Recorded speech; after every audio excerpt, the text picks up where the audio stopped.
Hello friends, मैं हूं कुमार गौरव। स्वागत है आपका मेरा यूट्यूब चैनल में। पिछले वीडियो में हम लोग फ्रेंड्स दिल्ली सल्तनत की स्थापना देखे थे। आज हम लोग फ्रेंड्स दिल्ली सल्तनत का विस्तार देखेंगे। तो चलिए फ्रेंड्स स्टार्ट करते हैं। दिल्ली सल्तनत का विस्तार, इसमें हम लोग दास वंश पढ़ेंगे, उसके बाद खिलजी वंश पढ़ेंगे, उसके बाद तुगलक वंश पढ़ेंगे, उसके बाद सैयद वंश पढ़ेंगे, उसके बाद लोधी वंश पढ़ेंगे। इसी तरह क्रम में पढ़ेंगे। सबसे पहले दास वंश, उसके बाद खिलजी वंश, उसके बाद तुगलक वंश, उसके बाद सैयद वंश, उसके बाद लोधी वंश।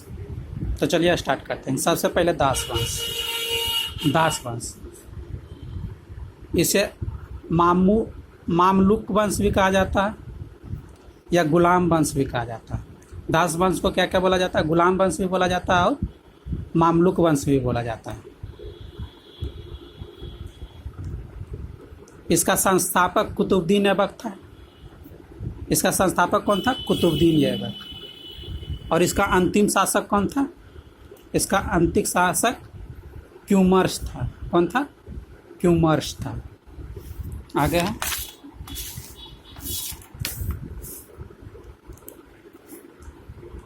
कुतुबुद्दीन ऐबक दिल्ली सल्तनत का संस्थापक और गौरी का भारतीय क्षेत्र का यह प्रशासक था। यह अपने आप को स्वतंत्र शासक के रूप में घोषित किया। ऐबक ने दिल्ली यानी इंद्रप्रस्थ को अपना सैनिक मुख्यालय बनाया और उसने अपनी राजधानी लाहौर को बनाया। 1209 में इसने गजनी पर आक्रमण किया। 1209 में इसने क्या किया था? गजनी पर आक्रमण किया। आगे, ऐबक काफ़ी योग्य एवं उदार था, जिसके कारण इसे लखवाक्स भी कहा जाता था। लखवाक्स का मतलब होता है लाखों में दान देने वाला। इसने कई प्रकार के निर्माण कार्य भी किए, जिसमें 1199 में कुतुब मीनार का निर्माण कार्यों को प्रारंभ किया, जिसको पूर्ण करवाया इल्तुतमिश। यानी कुतुब मीनार का निर्माण कार्य कौन प्रारंभ करवाया था? निर्माण कार्य प्रारंभ करवाया था कुतुबुद्दीन ऐबक, लेकिन उसको पूर्ण कौन करवाया था? इल्तुतमिश ने करवाया था। आगे, कुतुब मीनार का निर्माण 2 उद्देश्यों से किया गया था। कुतुब मीनार का निर्माण 2 उद्देश्यों से किया गया था। पहला तो भारत में इस्लामी विजय का यह प्रतीक था तथा इसका नाम कुतुबुद्दीन बख्तियार बाकी के नाम से पड़ा था। इसका इस्लाम की स्थापना, दूसरा क्या था? इस्लाम की स्थापना। पहला था भारत में इस्लामी विजय का यह प्रतीक था और दूसरा इस्लाम की स्थापना। यह क्षतिग्रस्त भी हुआ, जिसका निर्माण फिरोज शाह तुगलक ने करवाया। कौन करवाया था? फिरोज शाह तुगलक। इस तरह से इसमें 3 शासकों का नाम जुड़ गया था। इसमें कितना शासकों का नाम जुड़ गया था? 3 शासकों का। पहला कुतुबुद्दीन ऐबक, दूसरा इल्तुतमिश और तीसरा फिरोज शाह तुगलक। आगे है, इन्होंने अजमेर में 2.5 दिन के झोपड़ा का भी निर्माण करवाया था। कहाँ पर? अजमेर में 2.5 दिन के झोपड़ा। ऐबक दिल्ली में कुतुबुल इस्लाम मस्जिद का निर्माण करवाया था। इसने दिल्ली में किला राय पिथौर के बगल में एक नगर को बसाया। इसके दरबार में हसन निजामी जैसे विद्वान थे। हसन निजामी जैसे विद्वान थे, जिन्होंने ताजुल मासिर की रचना की थी। हसन निजाम क्या कहते हैं? ताजुल मासिर की रचना की थी, जिससे सल्तनत कालीन इतिहास की जानकारी मिलती है। आगे, 1210 ईस्वी में घोड़े से गिर जाने के बाद कुतुबुद्दीन ऐबक की मृत्यु हो गई थी। 1210 ईस्वी में घोड़े से गिर जाने के कारण इसकी मृत्यु हो गई थी। उस समय ये चौगान खेल रहे थे। क्या कर रहे थे? चौगान खेल रहे थे। उसके बाद उसके गद्दी पर आराम शाह बैठा। कौन बैठा था? आराम शाह। लेकिन दिल्ली के अमीन इल्तुतमिश को शासक बनाना चाहते थे। लेकिन दिल्ली के जो अमीन थे वो किसको शासक बनाना चाहते थे? इल्तुतमिश को बनाना चाहते थे। इसलिए इल्तुतमिश ने युद्ध की लड़ाई में आराम शाह को पराजित किया और अपने आप को सुल्तान घोषित किया। इल्तुतमिश अपने आप को क्या किया? सुल्तान घोषित किया। अब देखिए, ऐबक का शासनकाल था 1206 से 1210 और आराम शाह का शासनकाल था 1210 से 1211। मतलब ये एक ही साल के लिए शासक बना था। कौन? आराम शाह। उसके बाद इल्तुतमिश 1211 से 1236। इल्तुतमिश दिल्ली का वास्तविक सुल्तान था। इल्तुतमिश क्या था? दिल्ली का वास्तविक सुल्तान था।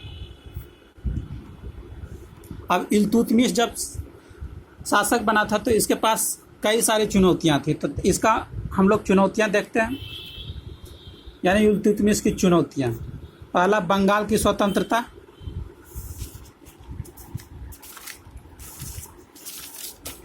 आगे, अव्यवस्था का लाभ उठाकर कई राजपूत राजा स्वतंत्र हो गए थे। और तीसरा, यलदौज और कुवाचा की चुनौती। चौथा, मंगोल आक्रमण की चुनौती। पांचवा, इन क्षेत्रों के लिए प्रशासनिक ढांचा का निर्माण करना। ये सब इल्तुतमिश के चुनौतियां थी। अब इन्होंने उनके समाधान के लिए क्या क्या किया, मतलब का समाधान देखते हैं। दिल्ली को राजधानी बनाना, मतलब इल्तुतमिश जो है सबसे पहले तो दिल्ली को राजधानी बनाया। अमीरों का सहयोग मिला जिसके कारण उसको। दूसरा, युद्ध का युद्ध। इसमें इल्तुतमिश योग्य साबित हुआ। इस युद्ध में आराम शाह को पराजित किया। आगे, बंगाल का गवर्नर अली मर्दान गयासुद्दीन बंगाल के गद्दी पर बैठा हुआ था उस समय, जिसे महमूद यानी इल्तुतमिश का पुत्र ने अली मर्दान गयासुद्दीन को पराजित किया। आगे, अंतिम रूप से 1230 से 31 में बंगाल की समस्या पूर्ण रूप से समाप्त हो गई। मतलब 1230 से 31 तक में बंगाल की समस्या पूर्ण रूप से समाप्त हो गई। उसके बाद इल्तुतमिश ने 1226 में रणथंभौर, 1227 में मांडवार, इसके बाद जालौर, सांभर, बयाना, 1230 में नागौर, 1231-32 में ग्वालियर, अब 1234 में मालवा, और यहाँ से उसने उज्जैन से विक्रमादित्य की मूर्ति को उठवाया। उसके बाद उसको तोड़वा दिया। आगे 1235 में बमियान, ये इसका अंतिम अभियान था। यानी 1235 में बमियान, जो कि इनका क्या था? अंतिम अभियान था। 1236 में इल्तुतमिश का मृत्यु हो गया था। इल्तुतमिश का मृत्यु कब हो गया था? 1236 में। इल्तुतमिश दिल्ली का वास्तविक संगठन करता था। उसने चांदी का प्रथम मानक सिक्का चलाया। चांदी का प्रथम मानक सिक्का किसने चलाया था? इल्तुतमिश ने, जिसे डंका कहा जाता था। चांदी का सिक्का को क्या बोला जाता था? डंका। उसने तांबे का सिक्का जेटला चलाया। तांबे का सिक्का का नाम क्या था? जेटला। इन्होंने समान प्रशासन के लिए चहलगामी लाया। इन्होंने आर्थिक प्रशासन के लिए एकतादारी लाया। 1229 में बगदाद के खिलाफा से इन्होंने खिलाफत यानी सर्टिफिकेट प्राप्त किया। कब? 1229 में। इसलिए इसे पहला वैधानिक सुल्तान माना जाता है। न्याय की जंजीर लगाने वाला दिल्ली सल्तनत का यह पहला सुल्तान था। तो यह था फ्रेंड्स इल्तुतमिश के बारे में कुछ। आगे हम लोग रजिया सुल्तान के बारे में पढ़ेंगे नेक्स्ट वीडियो में। आप लोग ज़रूर बताइएगा ये वीडियो आपको कैसा लगा। अगर ये वीडियो आपको अच्छा लगा और आपके लिए फ़ायदेमंद रहा तो एक लाइक कर दीजिएगा और दोस्तों को भी शेयर करना ना भूलिएगा। और अभी तक आप लोग मेरा चैनल सब्सक्राइब नहीं किए तो सब्सक्राइब कर लीजिए ताकि नेक्स्ट अपडेट आप तक पहुंचता रहे। धन्यवाद। जय हिंद।